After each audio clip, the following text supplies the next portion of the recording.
Mesdames, Mesdemoiselles, Messieurs, bonsoir et bienvenue à votre 21h30 de ce dimanche 23 novembre 2014, les principaux titres du journal. Des appels se lançaient par le président de la République à la communauté internationale pour soutenir la transition au Burkina d'une part et d'autre part, un appel au renforcement du partenariat entre l'Afrique et la Turquie. Un lancement, celui des travaux de construction d'un hôpital régional à Néma, première pierre déposée aujourd'hui par les ministres de la Santé. Et puis une présidentielle, celle qui s'est déroulée aujourd'hui en Tunisie, c'était donc aujourd'hui, 27 candidats étaient en liste, taux de participation qui a déjà atteint 54%. Nous revenons encore ce soir sur les visites que le président de la République, le président en exercice de l'Union africaine, M. Mohamed El Abdelaziz, vient d'effectuer à Ouagadougou et à Malabo. Ouagadougou, la capitale burkinabé, où il a assisté à l'investiture du président du Conseil national de transition, et à Malabo, la capitale équato-guinéenne, où il a les travaux du deuxième sommet Afrique-Turquie. Sur ces différentes activités dans ces deux capitales, un résumé donc avec Cherzingis. À Malabo, le président de la République s'est rendu porteur d'espoir et d'attente du continent africain de voir se renforcer et se diversifier les relations de l'Afrique avec le reste du monde. Dans la capitale équato-guinéenne, le président de l'Union africaine a coprésidé avec son homologue turc Recep Tayyip Erdogan les travaux du deuxième sommet Afrique-Turquie en présence de plusieurs chefs d'État africains, de hauts responsables de l'Union africaine et d'une importante délégation turque. Ouvrant les travaux du sommet, le président de l'Union africaine a souligné que ce sommet donnera une nouvelle impulsion au partenariat afro-turc. Il n'a pas manqué de rappeler les défis auxquels le continent africain fait face, particulièrement sur le plan sanitaire où la pandémie d'Ebola fait plusieurs milliers de morts. Il a aussi rappelé les défis d'ordre sécuritaire comme le trafic de drogue, le crime organisé, le terrorisme et les conflits armés. En dépit de ces défis, ajoute le président de l'Union africaine, le continent offre plusieurs opportunités d'investissement et recèle d'importantes ressources naturelles ainsi que son poids démographique considérable. Le président de l'Union africaine a indiqué que le partenariat Afrique-Turquie est un choix stratégique qui concrétise une vision commune pour un monde meilleur.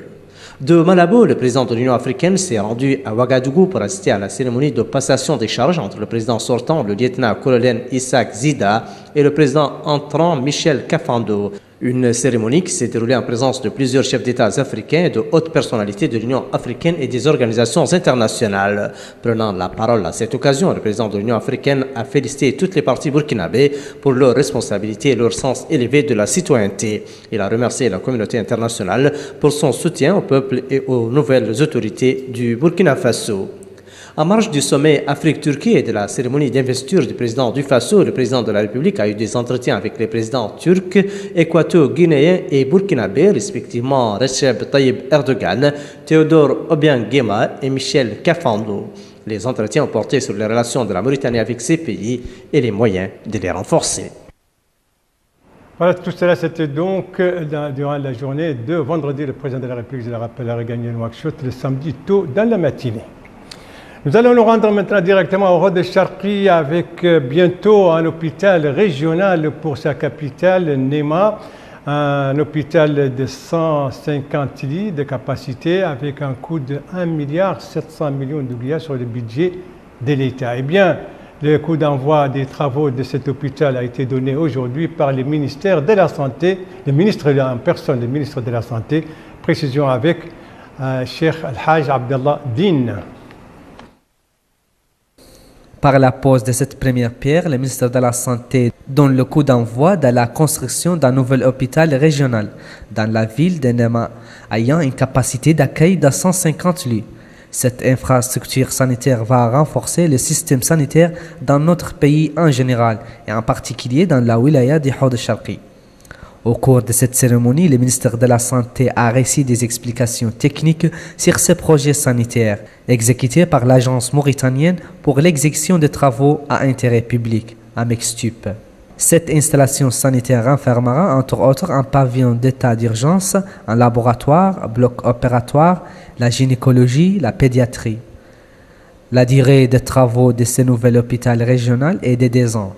Cette infrastructure sanitaire contribuera sans doute à satisfaire les besoins sanitaires des citoyens dans la wilaya d'Ihod Sharqi. Voilà donc pour cet hôpital régional de Nema dont la première pierre a été posée aujourd'hui. Cap maintenant sur Chenguiti en Adrar avec la visite là-bas de la ministre de la Culture et de l'Artisanat. Vous savez que Chenguiti s'apprête à recevoir la 5e édition des festivals des villes anciennes. Une visite de la ministre destinée donc à s'informer justement sur les préparatifs pour accueillir une telle manifestation. Cheikh Saad. Ici, dans la Muqata'a de Chenguiti, la ministre de la Culture et de l'Artisanat, Vatmawal Mentassoina, a pu constater les étapes franchies dans la construction des infrastructures nécessaires pour abriter la 5e édition du Festival des villes anciennes, qui sera organisé pour la 2e fois à Chenguiti, le 4 janvier 2015. Sur place, la ministre a suivi des exposés présentés par les responsables ayant en charge la préparation de cet événement. Exposés relatifs aux places réservées aux 3 autres villes anciennes qui vont participer à côté de Chenguiti à ce festival. La ministre de la Culture et de l'Artisanat a tenu une réunion avec les responsables administratifs et sécuritaires, les élus et les notables. Réunion au cours de laquelle elle les a édifiés sur la méthodologie suivie pour la réception des dossiers des maisons qui bénéficieront de l'appui financier fourni à l'occasion de l'organisation du festival dans cette ville. Il faut rappeler que ce festival des villes anciennes qui se déroule chaque année dans notre pays a pour objectif de revaloriser les 4 villes anciennes classées patrimoine culturel de l'UNESCO. Il s'agit de Wadan, Tichit, Walata et Chenguiti, et à ressortir leur immense potentialité culturelle, religieuse et touristique, pour que ces villes retrouvent leur place qui leur sied, des sites touristiques attractifs pour les nationaux et les étrangers, en quête de valeurs et de cultures authentiques, bien de chez nous. Chenguiti donc qui s'apprête à accueillir la 5e édition du festival des villes anciennes. Autre visite ministérielle à l'intérieur du pays, cette fois celle de la ministre des Affaires sociales, de l'enfance et de la famille. Nous vous proposons ce soir son étape de Tijigja, la capitale du Tagan. Précision avec Bokar Bailaba. À Tijigja, la petite enfance est à l'honneur de la visite de la ministre des Affaires sociales, de l'enfance et de la famille. Ici, dans le centre des ressources de la petite enfance, les enfants affichent le sourire et la décontraction, une catégorie sociale sujet d'attention de ce département ministériel. Autre étape, la coordination régionale du Tagan. Là, ce sont les femmes venues rencontrer la ministre des Affaires sociales, de l'enfance et de la famille, qui a d'ailleurs constaté les problèmes auxquels ces femmes sont confrontées. Elle a exhorté les femmes du Tagan à s'orienter vers les projets économiques rentables, passant en revue les réalisations saillantes en termes d'émancipation du couple mère et enfant et d'assistance aux coopératives féminines. De son côté, le maire de Tijigja, M. Salek Ould Salek, il a apprécié les interventions du département des affaires sociales, surtout le soutien matériel et technique des coopératives féminines. La fin de la visite ministérielle a été marquée par la distribution d'outils au profit des handicapés dont l'intégration dans le marché de l'emploi reste l'une des priorités du département des affaires sociales. Un tour maintenant du côté de l'Adrar où la localité de Tirouen dispose désormais d'une école fondamentale et d'un centre de santé, 2 infrastructures qui viennent d'être inaugurées par le directeur général de l'Agence nationale Tadamon. Précision avec Aminata Khan. Par la coupure de ce ruban symbolique, la localité de Terouan, relevant de la commune d'Atar, est désormais dotée d'une école primaire équipée de tous les matériaux nécessaires. Le directeur de l'Agence nationale Tadamoun, Hamdi Ould Mahjoub a souligné au cours de son discours pour la circonstance que ces infrastructures viennent en réponse aux aspirations des citoyens pour des services de qualité dans le domaine de la santé et de l'éducation, conformément à l'intérêt qu'accorde le président de la République, M. Mohamed Ould Abdelaziz, à la réussite de la mission de l'agence. Après le mot du directeur général de l'agence, les résidents de la localité de Terouan ont tour à tour pris la parole, exprimant leur gratitude et toute leur joie. Ensuite, le maire d'Atar a indiqué à cette occasion que cette réalisation vise à améliorer les conditions de vie, remerciant l'agence Tadamoun pour ses efforts dans le cadre de la politique du gouvernement tendant à rehausser le niveau de l'enseignement et de la santé dans le pays. Non loin de la localité de Terouan se trouve le village de Zirit Lekchab, relevant de la commune d'Atar. Là également, le directeur de l'agence nationale Tadamoun, en compagnie de ses plus proches collaborateurs, ont procédé à l'inauguration d'un centre de santé équipé des matériaux de pointe au grand bonheur des populations. Une page environnementale dans ce journal avec cette tournée dans les wilayas de l'Est entreprise par le secrétaire général du ministère de l'Environnement et du Développement durable. Une tournée donc ayant pour objectif de s'informer sur les pâturages et sur la protection des pâturages et donc sur la campagne de pare-feu. Des précisions avec Mohamed Ould Zemzem. Dans le cadre de la visite d'information et des prises de contact qu'il entreprend dans le Hod Sharqi, afin de s'informer sur le déroulement de la campagne de pare-feu, Dr Mohamed Ould Ahmedoua, secrétaire général du ministère de l'Environnement et du Développement durable, a visité la station locale de Radio Mauritanie. L'occasion pour le secrétaire général d'expliquer l'objectif de sa mission. À Néma, le secrétaire général a présidé ce matin une réunion qui a regroupé autour de lui, outre les autorités administratives, les élus locaux et les différents acteurs de la société civile. Prenant la parole à cette occasion, le secrétaire général a passé en revue la politique initiée par les pouvoirs publics en matière de protection des pâturages.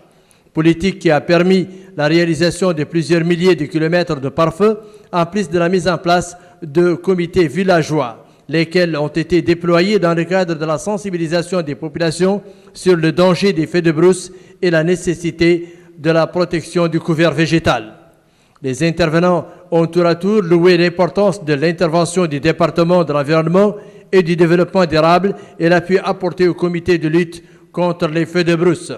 Le secrétaire général du ministère de l'Environnement et du Développement durable, Dr Mohamed Ould Ahmedoua, a clôturé ses activités dans le Hod Sharqi par une visite de terrain des opérations de pare-feu exécutées par l'ASNAT entre l'axe Tembedra Djigeni, où il a reçu sur place des explications détaillées inhérentes au bon déroulement de la campagne de protection des pâturages en cours.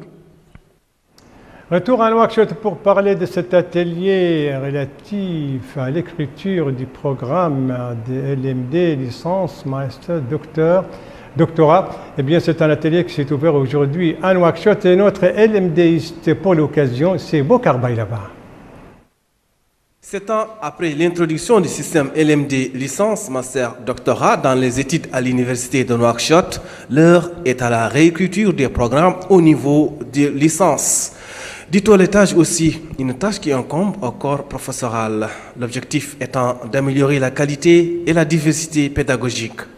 L'occasion pour le président de l'université de Nouakchott, Dr Sidi Ould Mohamed Ali, de louer cette expérience malgré les défis et les difficultés structurelles et académiques. Autre intervention, c'est celle du doyen de la faculté de lettres et des sciences humaines, Dr Hamoud El Hamadi.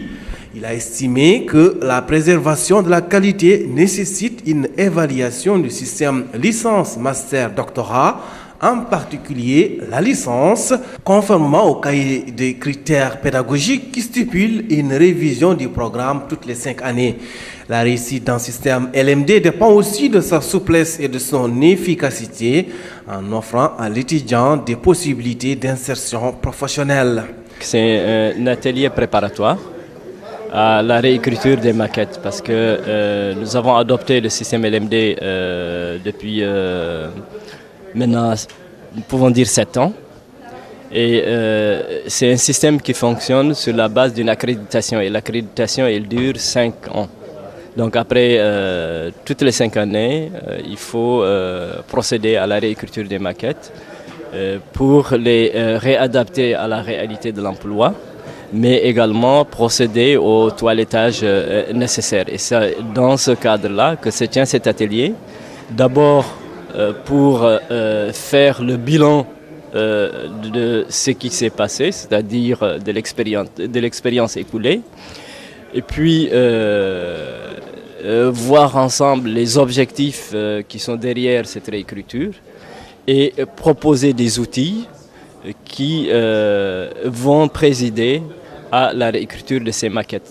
En définitive, l'université doit centrer sa réflexion sur l'employabilité des jeunes, renforcer les liens avec le secteur économique et l'inscription de l'axe de la professionnalisation dans l'offre de formation. Un atelier qui commence, un autre qui s'achève. Il s'agit de cet atelier organisé par le ministère de l'Environnement et du Développement durable à propos de la réserve du parc de Diaoling. Et un atelier dont les recommandations insistent sur la nécessité de protéger ce parc et surtout d'impliquer les populations locales. Mohamed Oulzemzam. L'atelier sur le zonage organisé par le Parc national de Diaoling a permis de mettre en œuvre une stratégie de nature à fixer les limites territoriales du Parc national de Diaoling afin de planifier une politique de nature à développer et protéger les écosystèmes. Le conservateur du Parc national de Diaoling, M. Zain Abidine, a précisé que cette rencontre qui a duré 2 jours a été l'école du donner et du recevoir, car elle a permis de mieux cerner les limites du Parc national de Diaoling. Les populations résidentes ont apprécié à sa juste valeur l'appui apporté par le Parc national de Diaoling, notamment en matière de pêche et d'organisation des pêcheurs, pour ne citer que cela. Pour le directeur général du Parc national de Diaoling, Dr Daf Oulseloul Daf, l'atelier a permis de prendre plusieurs recommandations allant dans le sens du renforcement des moyens du Parc national du Diaoling, en plus de l'appui aux populations résidentes. Voilà donc pour cet atelier sur Diaoling. Nous revenons à la culture avec le festival Sahara et Océan. Ce festival qui se déroule donc depuis vendredi soir à Benechab dans la wilaya d'Elenchiri, un festival et qui doit durer 3 jours. Et en tout cas, beaucoup d'activités artistiques et culturelles ont déjà marqué ce festival, et notamment une exposition sur les produits artisanaux. Et pas loin de là, nous allons nous rendre dans la wilaya de Nouadhibou, dont la capitale vient d'abriter un atelier sur donc les dépenses publiques et la lutte contre la corruption. Des précisions avec Aminata Khan. En vue de réaliser une gestion judicieuse des ressources financières afin que les moyens financiers soient destinés à satisfaire les besoins des citoyens conformément aux normes de transparence et d'équité de la bonne gouvernance, c'est dans ce cadre que cette activité de sensibilisation a été organisée par l'association de l'espace culturel, la coopération allemande et la commune de Nouadhibou pour faire connaître le processus des dépenses et les risques de la corruption. Cette activité vise à la propagande des voies à suivre pour gérer les dépenses, mais aussi à conscientiser les citoyens sur les effets néfastes de la corruption. Le maire de la commune de Nouadhibou, Mohamedoul Matalla, a noté que l'utilisation des arts culturels tels que le théâtre, la musique et le cinéma sont des choix privilégiés pour l'atteinte des objectifs escomptés. Le phénomène de la corruption est un danger qui entrave le développement économique de toute nation, a-t-il ajouté, et cela à cause de ses effets dévastatrices. Le président de l'association des espaces culturels, M.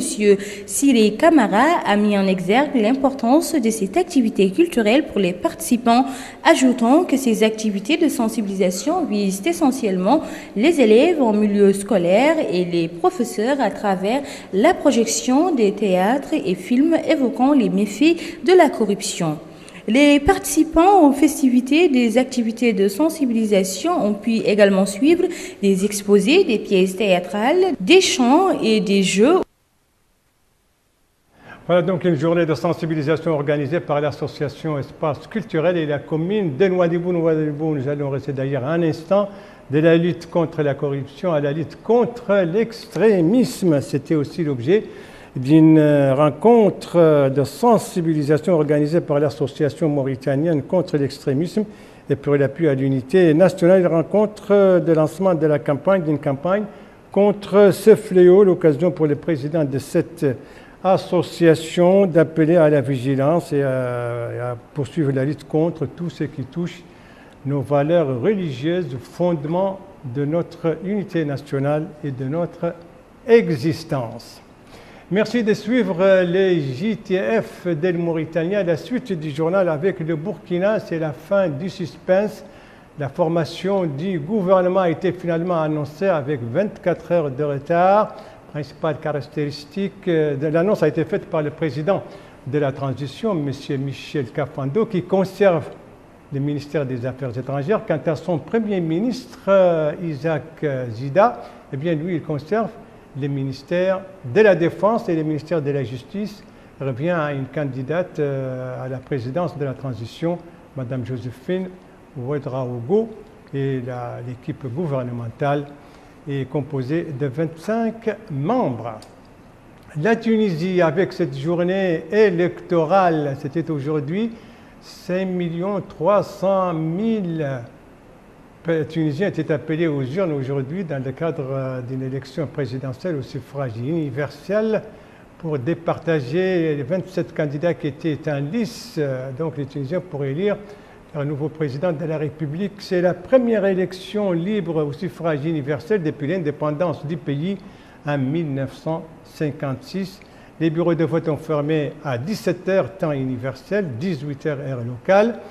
Et le taux de participation, on parle déjà de 54% des électeurs qui se sont rendus aux urnes. Les résultats définitifs sont attendus d'ici mercredi. Et si aucun des candidats, ce qui est fort probable sur 27 personnes, n'obtient la majorité absolue, eh bien, un second tour est prévu pour la fin du mois de décembre. Voilà, c'est la fin de ce journal. Merci à vous, madame, mademoiselle, monsieur, de l'avoir suivi. Merci bien entendu aux équipes rédaction et des techniques qui ont participé à sa conception. Je vous en rappelle les principales informations. Ici, le président de la République qui appelle la communauté internationale à soutenir la transition au Burkina Faso et qui appelle également au renforcement des partenariats entre la Turquie et l'Afrique. C'était à Malabo à l'occasion du deuxième sommet Afrique-Turquie. Et l'autre appel pour le Burkina, c'était à Ouagadougou à l'occasion de l'investiture du président de la transition. Ici, c'est la pose de la première pierre d'un hôpital régional à Néma. C'était aujourd'hui, pierre posée par le ministre de la Santé. Et ici, ce sont des Tunisiens qui se sont rendus aujourd'hui aux urnes pour élire leur nouveau président de la République. Vous avez le choix entre 27 candidats. Voilà, les JTF reviendra demain à 19h et à 21h30. Vous serez en compagnie, suivant le planning de service, vous serez en compagnie de Moussa Ndiaye et d'Aminata Khan. Quant à moi, il ne me reste plus qu'à vous souhaiter une très bonne fin de soirée, une très bonne semaine. Et à vous donner rendez-vous, Inch'Allah, samedi prochain aux mêmes heures, 19h, 21h30. Bonsoir.